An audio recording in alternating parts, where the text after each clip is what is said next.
Acts of the Apostles, chapter 14. In Iconium they entered together into the synagogue of the Jews, and so spoke that a great multitude, both of Jews and of Greeks, believed. But the disbelieving Jews stirred up and embittered the souls of the Gentiles against the brothers. Therefore they stayed there a long time, speaking boldly in the Lord, who testified to the word of his grace, granting signs and wonders to be done by their hands. But the multitude of the city was divided. Part sided with the Jews, and part with the apostles. When some of both the Gentiles and the Jews, with their rulers, made a violent attempt to mistreat and stone them, they became aware of it and fled to the cities of Iconium, Lystra, Derbe, and the surrounding region. There they preached the good news. At Lystra, a certain man sat, impotent in his feet, a cripple from his mother's womb, who never had walked.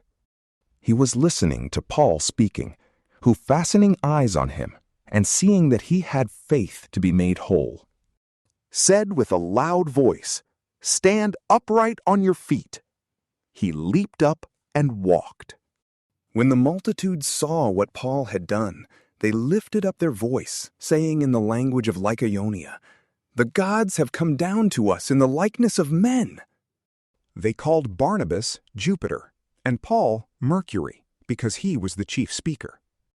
The priest of Jupiter, whose temple was in front of their city, brought oxen and garlands to the gates, and would have made a sacrifice along with the multitudes. But when the apostles, Barnabas and Paul, heard of it, they tore their clothes and sprang into the multitude, crying out, "Men, why are you doing these things? We also are men of the same nature as you, and bring you good news, that you should turn from these vain things to the living God, who made the sky, the earth, the sea, and all that is in them, who in the generations gone by allowed all the nations to walk in their own ways. Yet he didn't leave himself without witness, in that he did good, and gave you rains from the sky and fruitful seasons, filling our hearts with food and gladness."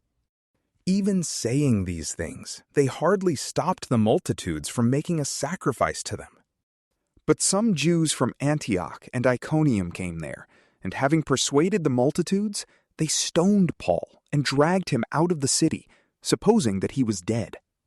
But as the disciples stood around him, he rose up and entered into the city. On the next day, he went out with Barnabas to Derbe.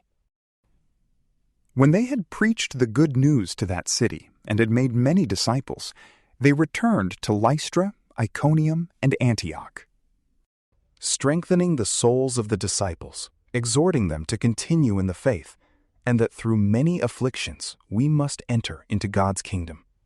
When they had appointed elders for them in every assembly, and had prayed with fasting, they commended them to the Lord, on whom they had believed.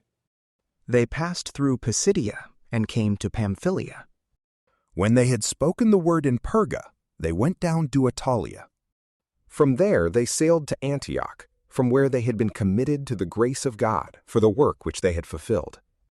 When they had arrived and had gathered the assembly together, they reported all the things that God had done with them, and that he had opened a door of faith to the nations. They stayed there with the disciples for a long time. From PrayLamp, peace be with you.